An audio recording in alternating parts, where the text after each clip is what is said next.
Iran এবং ইসরায়েলের যে যুদ্ধ, এটি বর্তমান অন্তর্বর্তীকালীন সরকারকে নানামুখী যন্ত্রণার মধ্যে ফেলে দিয়েছে। কতগুলো বাস্তব সমস্যা, যে সমস্যাগুলো সরকারের মাথায় ছিল না। যেমন তেলের দাম বেড়ে গেছে।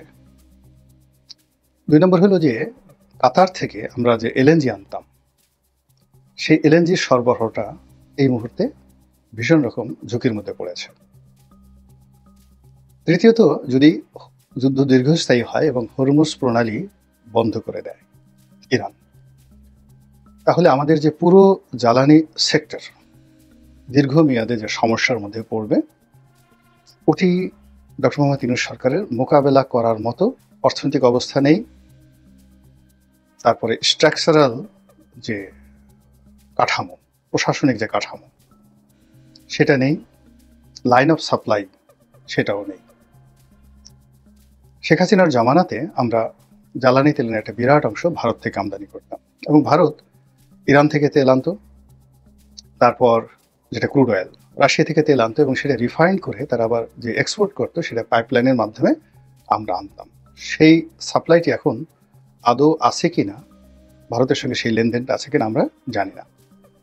২ নম্বর হলো যে আমরা ইতিপূর্বে সেই এলএনজির জন্য আমরা স্পট মার্কেট থেকে যেভাবে কিনতাম, সেই সাপ্লাইটিও এখন আগের মতো নেই। এর কারণ হলো যে ওই সমস্ত কর্মকাণ্ডের সঙ্গে সালমান এফ রহমান, বিপু, গং, মানে জ্বালানি যে মন্ত্রী ছিল, তাদের সেই সিন্ডিকেটটা চালু ছিল। সেই সিন্ডিকেটের সঙ্গে অনেকে জড়িত ছিল।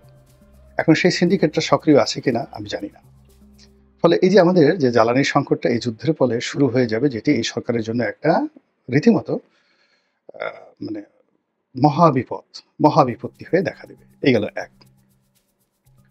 ২ নম্বর হলো যে সরকার যে সমস্ত কর্মকাণ্ড করছিল, সংস্কার, এনসিপিকে শক্তিশালী করা, তারপরে একটা নির্বাচনের যে আয়োজন, এই পুরোটাই ভণ্ডুল হতে বসেছে। যারা বাংলাদেশের আশাবাদী মানুষ, তারা অনেকে আশা করেছিলেন যে ২০২৫ সনের ডিসেম্বরে নির্বাচন হবে। আমার সঙ্গে বিএনপির বেশ কয়েকজন সিনিয়র নেতৃবৃন্দ একান্ত ঘরোয়া বৈঠক, একেবারে টপ, যেটা বলা হয় বিএনপির জাতীয় স্থায়ী কমিটির ধরুন ৪ জন সদস্য, আমাদের একটা প্রায় ঘরোয়া বৈঠক ছিল, সেখানে আমিও ছিলাম।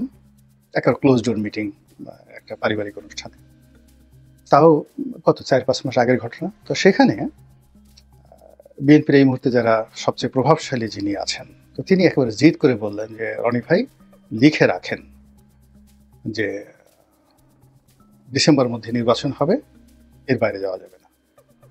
তো আমি তাকে বললাম যে হলে ভালো, আলহামদুলিল্লাহ, কিন্তু ভাই আপনাকে আমি বলছি এতটা আশাবাদী হবেন না, ডিসেম্বরে নির্বাচন হচ্ছে না। এখন সেই ডিসেম্বরের নির্বাচনটা মানে সেই নেতাই বা সেই নেতারাই এখন ফেব্রুয়ারিতে করার জন্য সরকারের নিকট অনুনয় বিনয় করছে। এই গেল এক। ওই বৈঠকে বিএনপির সবচেয়ে জনপ্রিয় এবং যাকে বলা হয় এই মুহূর্তে বিএনপির মধ্যে যে ইন্টারকানেক্টেড শীর্ষ নেতা, যারা যে কিনা একই সঙ্গে দেশি বিদেশি, বিএনপির সঙ্গে অন্য রাজনৈতিক দলের সবচেয়ে বড় নেগোসিয়েটর যিনি আছেন, তো তিনি আমাকে জিজ্ঞাসা করলেন যে রনি ভাই কি হবে, কি হবে? আমি বললাম কি আর হবে, আপনাদেরকে আবার পালাতে হবে। মানে ইলেকশন যদি না হয়, আর্মি যদি ক্র্যাকডাউনে যায়, পুলিশ যদি ক্র্যাকডাউনে যায়, তাহলে আপনাদেরকে পালাতে হবে আবার। তো ভদ্রলোক জ্ঞানী মানুষ, বুদ্ধিমান মানুষ, ফ্রেন্ডলি, বহুদিন ধরে তার সাথে আমার বন্ধুত্ব, সেই ২০০৯ সন থেকে পারিবারিক সম্পর্ক। তো তার মুখটা কালো হয়ে গেল। বিএনপির মহাসচিব ছিলেন, তিনি মাথাটা নুয়ে রাখলেন। আজকের দিনের যে খবর, সেটা খবর হলো যে এই যে কুমিল্লাতে বিএনপির এক নেতাকে থানা পুলিশ পিটিয়ে মেরে ফেলেছে। এই যে শুরু হলো। আর বিএনপির যত চাঁদাবাজ আছে, যা কিছু আছে, সম্ভাব্য প্রার্থী যারা আছে, যারা এই অপকর্মের সাথে জড়িত, তাদেরকে গোয়েন্দা নেটওয়ার্কের মধ্যে ফেলে সেনাবাহিনী, পুলিশ এমন একটা অবস্থায় রেখেছে, ১ ঘন্টার মধ্যে, উইদিন 30 মিনিটস, ১ ঘন্টা লাগবে না, 30 মিনিটের মধ্যে অন্তত পক্ষে এরকম সারা বাংলাদেশ থেকে ৫,০০০ চিহ্নিত চাঁদাবাজ, যারা নিন্দিত, যাদেরকে ধরলে এলাকায় মিষ্টি বিতরণ হবে, এই প্রস্তুতি নিয়ে প্রশাসন বসে আছে। তো যেটা বলছিলাম যে এরকম যে একটা অবস্থা, সেই অবস্থার মধ্যে কলানে ছাড়েন যে ইরাক এবং ইরান, জর্ডান, এমনকি সৌদি আরব, তারা যেভাবে ইরানের পক্ষে ঐক্যবদ্ধ হচ্ছে। আবার ইসরায়েলের যারা বন্ধু, প্রকৃত বন্ধু, তারা কেউ টু শব্দ করতে পারছে না, ইনক্লুডিং ভারত। ইসরায়েলের সঙ্গে কৌশলগত সম্পর্ক তুরস্কেরও আছে, কিন্তু তুরস্ক যুদ্ধ করার জন্য প্রস্তুতি নিচ্ছে, ইসরায়েলের পক্ষে না।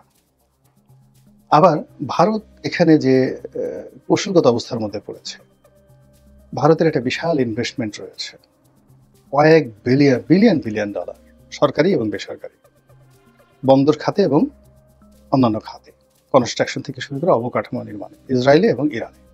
এবং ইসরায়েলের সাথে ইরানে তাদের ইনভেস্টমেন্ট বেশি, এবং দুই জায়গাতেই তারা ধরা খেয়েছে। এবং ইসরায়েলও ভারতীয়দেরকে সন্দেহের চোখে দেখা হচ্ছে, আর ইরানে তো রীতিমতো ভারতীয়দেরকে গণশত্রু মনে করা হচ্ছে। পাইকারি হারে ধরে ধরে পিটুনি দেওয়া হচ্ছে, ক্রস ফায়ার দেওয়া হচ্ছে এবং মেরে ফেলা হচ্ছে, প্রাণ নিয়ে সেখান থেকে পালানোর জন্য উদ্গ্রীব হয়ে গেছে। তো এর ফলে কি হলো, আমাদের দেশে এই যে এই সময়টিতে র এবং মোসাদের যে খেলাধুলা ছিল, পুরো খেলাধুলাটা স্টপ হয়ে গেছে। এই মুহূর্তে বাংলাদেশে রয়ের এবং যাকে বলা হয় মোসাদের যে কার্যক্রমের যে যোগান ছিল, এটা ডিফিউজ বা ফিউজড হয়ে গেছে। এখানে যারা এজেন্ট আছে মোসাদের বা রয়ের, তাদের সঙ্গে এই মুহূর্তে দিল্লির কোনো যোগাযোগ নেই, তাদের সঙ্গে এই মুহূর্তে ইসরায়েলের কোনো যোগাযোগ নেই। আর র এবং মোসাদ কেন্দ্রিক যে পাওয়ার হাউসগুলো এখানে চলছিল, সরকারের ভিতরে, সরকারের বাইরে, এবং ইনক্লুডিং সিআইএ সহ, সবগুলো তাদের যে কানেক্টিভিটি তারা হারিয়ে ফেলেছে। এখন আমেরিকা ইয়ানফসি, ভারত ইয়ানফসি, মোসাদ ইয়ানফসি, তারা ইরানকে নিয়েই এতটা ব্যস্ত, যার ফলে বাংলাদেশের দিকে মনোযোগ দেওয়ার মতো কোনো রকম অবস্থা নেই। এখন ডক্টর মোহাম্মদ স্বয়ং ইউনূস যদি আমেরিকাতে যান, তো সেখানে পররাষ্ট্র মন্ত্রণালয়ের কারোর সঙ্গে তিনি দেখা করতে পারবেন না, মানে মার্কিন স্টেট ডিপার্টমেন্টের কারোর সঙ্গে তিনি দেখা করতে পারবেন না। চেষ্টা করে দেখেন, তিনি যেভাবে ইংল্যান্ডে গিয়ে হোটেলে বসেছিলেন এবং সেখানে গিয়ে তিনি যেভাবে একেবারে বাধ্য হয়ে শেষ পর্যন্ত তারেক রহমান সাহেবের সঙ্গে বৈঠক করে তার মুখ রক্ষা করেছেন, এখন তিনি যদি আমেরিকাতে যান, সেক্ষেত্রে কার সঙ্গে তিনি মুশফিক ফজল আনসারীর সঙ্গে বড়জোর বৈঠক করতে পারেন। তারপর ওখানে যদি বিএনপির কোনো নেতা হয়, বা তিনি যদি মনে করেন যে সজীব ওয়াজিদ জয়ের সঙ্গে দেখা করতে চান, জয় তার সঙ্গে এই মুহূর্তে দেখা করবেন কিনা আমি বলতে পারবো না। এরকম একটা অবস্থা তৈরি হয়ে গেছে। This is the reality.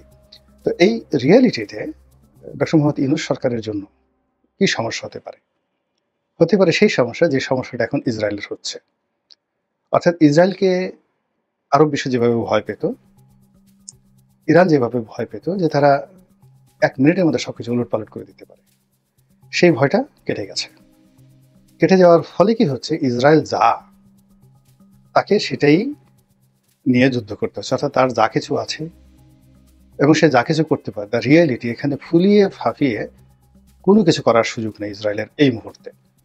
এবং ইসরায়েলকে এখন আমাদের যেটা মনে হচ্ছে, সেটা হলো ইসরায়েলকে আমরা যেটা মনে করতাম, অর্থাৎ ইসরায়েলের ক্ষমতা যদি 1 থাকে, আমরা সেটাকে 100 গুণ বড় করে ইসরায়েলের ভয় পেতাম।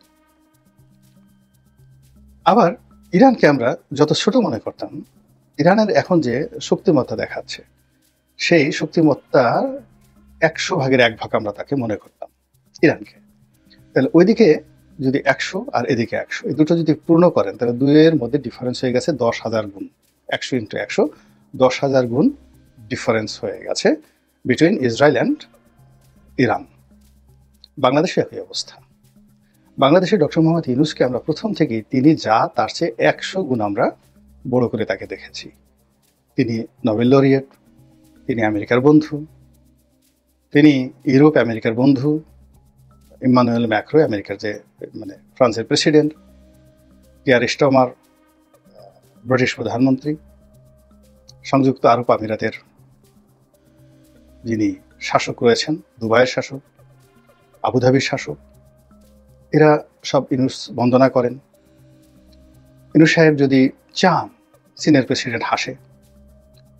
তারপরে ইউনূস সাহেব যদি ডিজায়ার করেন, কাতারের আমির বাংলাদেশে বলে চলে আসে। কিন্তু আমরা গত কয়েক মাসে যেটা দেখেছি, সব বোগাস।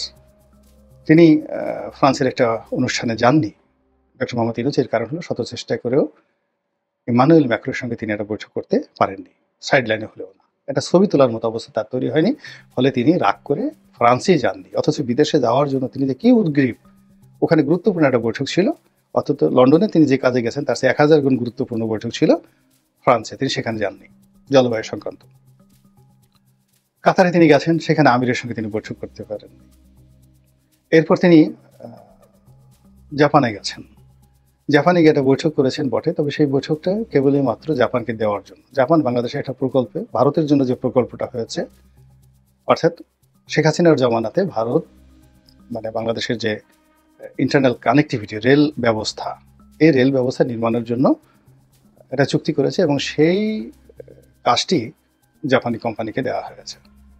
এখন জাপান সেই কোম্পানিকে বর্তমান সরকার টাকা দিতে পারছে না, এবং এই প্রকল্পটা আমাদের 2 পয়সার দরকার নেই। এই প্রকল্পটা পুরোটাই ভারতের জন্য তৈরি করা হয়েছে। ভারত এই প্রকল্পের জন্য নর্মালি ভারত টাকা দেবে, কিন্তু এমন ভারত চালাক, তারা শেখ হাসিনাকে বলেছে যে তুমি এই টাকাটা আমরা বলে দিচ্ছি জাপান থেকে আনো, জাপান থেকে মানে এই কোম্পানিটা জাপান থেকে আনো।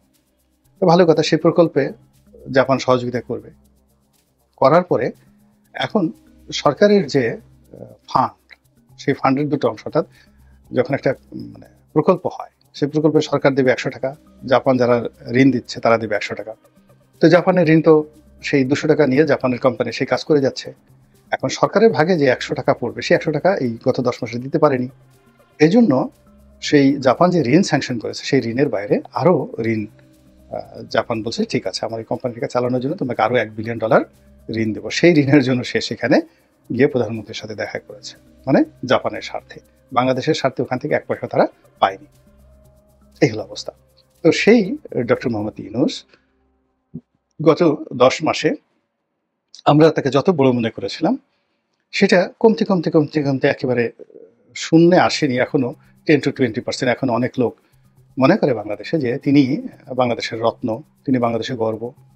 1000 বছর এরকম লোক সৃষ্টি হয় না। বাংলাদেশের যেমন ব্রিটেনের রাজার সঙ্গে তার একটা ছবি, সেই ছবি দিয়ে আমাদের অনেক ইউনূস ভক্ত মন্তব্য করছেন যে রাজা যাবে, রাজা আসবে, কিন্তু ইউনূস যাবে, ইউনূস আসবে না।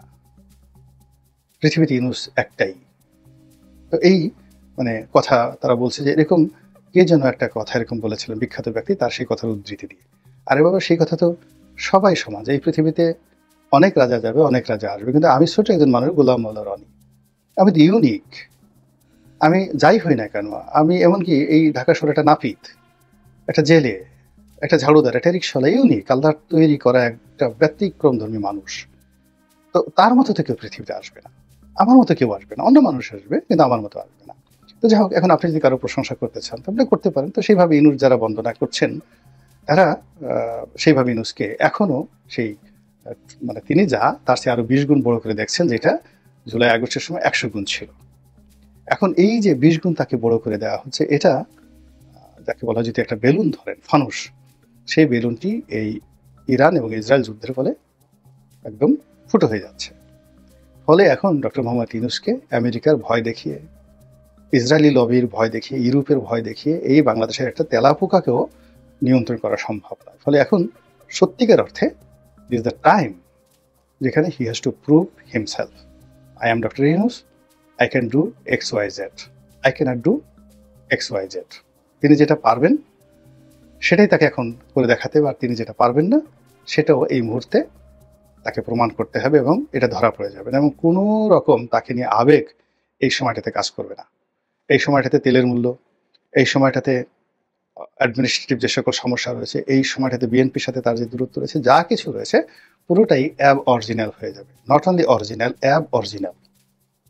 সেই অ্যাব অরিজিনাল পরিবেশ এবং পরিস্থিতি তার জন্য যে কতটা বিপদ এবং বিপত্তি আগামীতে ডেকে নিয়ে আসবে, শুধু অপেক্ষা করুন আর দেখতে থাকুন। আল্লাহ আমাদের সবাইকে হেদায়েত দান করুন এবং হেফাজত করুন। আসসালামু আলাইকুম ওয়া রাহমাতুল্লাহি ওয়া বারাকাতুহু।